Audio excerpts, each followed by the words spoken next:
आज सुबह जैसा कि आपको ज्ञात होगा, भारत ने इस तरह के सीमा पार हमलों का जवाब देने और उन्हें रोकने तथा उनका प्रतिरोध करने के अपने अधिकार का प्रयोग किया है।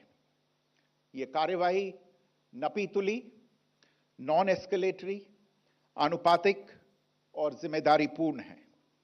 यह आतंकवाद की इंफ्रास्ट्रक्चर को समाप्त करने और भारत में भेजे जाने वाले संभावित आतंकवादियों को अक्षम बनाने पर केंद्रित है।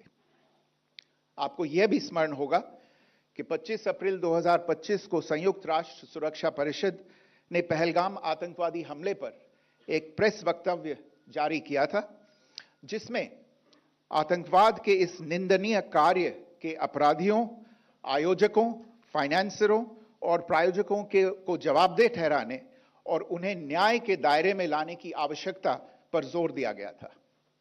भारत की आज की इस कार्यवाही को इसी संदर्भ में देखा जाना चाहिए। Good morning. Thank you all for joining this briefing. As you are all